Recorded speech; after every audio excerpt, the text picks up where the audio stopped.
السلام علیکم وز drama serial نور جہاں کی اگلی قسط میں آپ لوگ دیکھیں گے حنیت کے گھر بیٹی کی پیدائش ہوئی تو یہ نور جہاں بالکل بھی خوش نہیں تھی. اس بات کی کوئی خوشی نہیں منائی جسے دیکھ کر حنیت کو بہت برا لگتا ہے. لیکن جب وہ اپنے سسرال گیا تو وہاں پر اپنی بیٹی کی پیدائش کی خوشی اور سیلیبریشن دیکھ کر اسے اچھا تو لگتا ہے، لیکن دل میں بات بھی آتی ہے کہ یہ سب اس کی والدہ کو کرنا چاہیے تھا، لیکن انہوں نے نہیں کیا.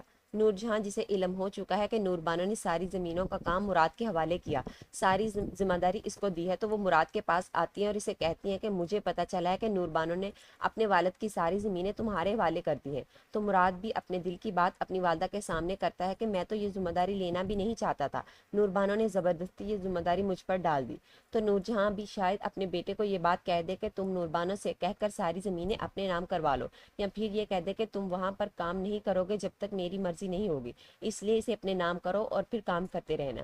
یہ سن کر تو مراد کافی حیران ہوتا ہے کہ اس کی والدہ کیسی باتیں کر رہی ہیں، کیونکہ وہ نور بانو کی چیزوں پر نظر رکھنا نہیں چاہتا. اسے لگتا ہے کہ یہ بہت گھٹیا بات ہے اپنی بیوی کی چیزوں پر نظر رکھنا.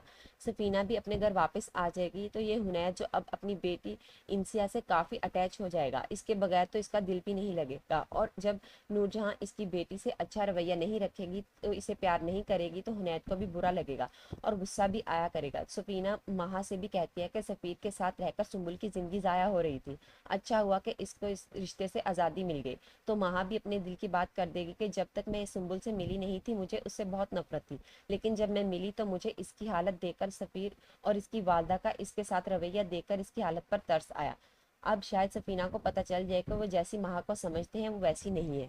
نور جہاں جو مراد کو مجبور کر رہی ہے کہ نور بانو سے بات کر کے سب اپنے نام کرواؤ، لیکن مراد اس بات کے لیے دل سے راضی نہیں ہے.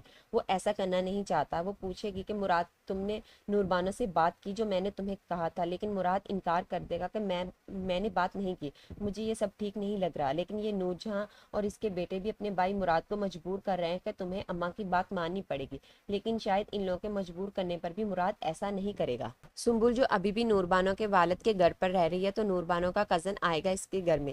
اسے لگے گا کہ شاید نور بانو بیٹھی ہے، وہ سنبل کی آنکھوں پر ہاتھ رکھے گا تو یہ سنبل ڈر جائے گی اور اسے ڈانٹ دے گی، لیکن شاید وہ بعد میں معافی مانگ لے کہ میں سمجھا کہ نور بانو ہے، اور بتا دے گا کہ وہ نور بانو کا کزن ہے، صرف اسے سرپرائز دینا چاہتا تھا اور کوئی بات نہیں ہے. اب بہت جلد نور جہاں کے بیٹوں میں لڑائی ہوگی نور بانو کی زمینوں کو لے کر، جب حنیت شاید نور بانو پر حملہ کرے گا اور شاید گولی بھی چلا دے. تو اس بات کا علم جب مراد کو ہوگا تو وہ تو اپنے بھائی کو کبھی معاف نہیں کرے گا. تب نور جہاں کی آنکھوں کے سامنے ان کے بیٹوں میں لڑائی ہوگی. نور جہاں جو حنیت کی بیٹی کو ایکسیپٹ نہیں کر رہی، اسے دیکھ کر ہمیشہ منہ بناتی ہے تو یہ باتیں حنیت کو پسند نہیں آتی. وہ تو اپنی بیٹی سے بہت اٹیچ ہو جائے گا، اس لیے اس سے محبت بھی کرنے لگے گا. تو وہ اپنی بیٹی کی خاطر نور جہاں کے سامنے کھڑا ہوگا اور اپنی ماں کو صاف بتا دے گا کہ اسے اپنی بیٹی سے محبت ہے اور فخر ہے کہ وہ انسیہ کا باپ ہے. نور جہاں کی ایسی حرکتوں کی وجہ سے حنیت بھی اپنی والدہ کی طرف سے بدگمان ہو جائے گا اور شاید وہ بھی اپنی والدہ کے اپنی بیٹی کے ساتھ ایسے رویے کی وجہ سے گھر چھوڑ کر چلا جائے اور نور جہاں آخر میں اکیلی ہی رہ جائے گی. تو ویورس آپ کو کیا لگتا ہے کہ مراد اپنی والدہ کی بات مان کر نور بانو سے بات کرے گا یا نہیں؟ اپنی رائے کا اظہار کمنٹ سیکشن میں ضرور کیجیے. ملتے ہیں اگلی ویڈیو میں، تب تک کے لیے اللہ حافظ.